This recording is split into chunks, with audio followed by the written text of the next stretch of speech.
အလွန်ညာနေပါသူဖြစ်တယ်တဲ့။တော့မဲ့အဒီစင်ဟာကျောင်းစနေလို့တလအကြာတရက်မှာပဲကျောင်းကနေပြန်လာတော့ဆရာမပေးလိုက်တဲ့စာရေးတစ်ခုကိုသူ့အမေကိုပြလိုက်တယ်တဲ့။သူကငယ်သေးတော့စာမဖတ်တတ်သေးဘူးတဲ့။သူ့အမေကလည်းစာရေးကိုဖွင့်ပြီးဖတ်တာပေါ့။ပြီးတော့လည်းအဒီစင်ကြားနိုင်အောင်လို့လဲစာကိုអော်ပြီးဖတ်ပြတယ်တဲ့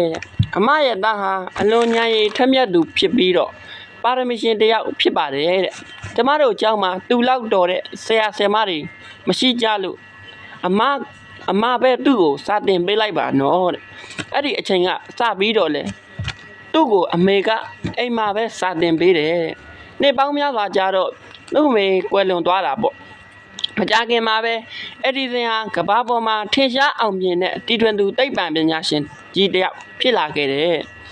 တရက်မှာသူဟာသူ့အမေရဲ့ပစ္စည်းတွေထည့်ထားတဲ့တစ်တာတစ်လုံးကိုဖွင့်ပြီးတော့ဘာတွေရှိလဲဆိုတာကြည့်လိုက်တာပေါ့အဝေးစားဟောင်းနေနဲ့ဝါညံ့ညံ့ဖြစ်ပြီးတော့ဟောင်းနှွမ်းနေတဲ့စာလေးတစ်စောင်ကို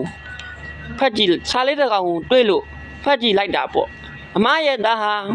ညာရဲ့အလွန်နှိပ်ပါနေပါတယ်သူတက်လုံးစာတတ်မှာမဟုတ်ပါဘူးတဲ့ကျမတို့ကြောင့်မှသူ့ကိုလက်မခံနိုင်လို့ဒီနေ့ကစပြီးကြောင်းထုတ်လိုက်ပါပြီတဲ့အဒီစဉ်တယောက်ကလည်းစာကိုဖတ်ပြီးတော့ဝမ်းနဲ့လွန်းလို့ရှိုက်ကြီးတငင်ကိုလိုက်တယ်တဲ့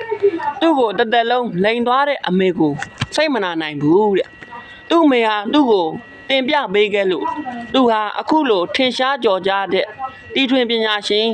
တယောက်ဖြစ်တယ်ဆိုတာကိုသူကောင်းကောင်းသိတယ်တဲ့အဲ့ဒီညမှာသူကသူ့ရဲ့ဒိုင်ယန်ကြီးစာအုပ်ထဲမှာ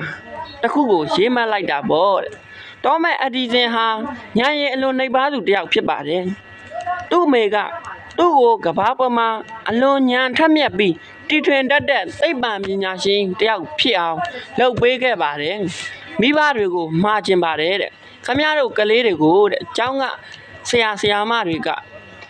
တခြားလူတွေကညံထိုင်းနေစာတင်လို့မရဘူးလို့ပြောရင်လွယ်မယုံလိုက်ပါနဲ့ကလေးတွေရဲ့အနာဂတ်ကိုမိဘတွေကပြောင်းလဲပေးလို့ရတယ်ဆိုတာကိုသိစေချင်ပါတယ်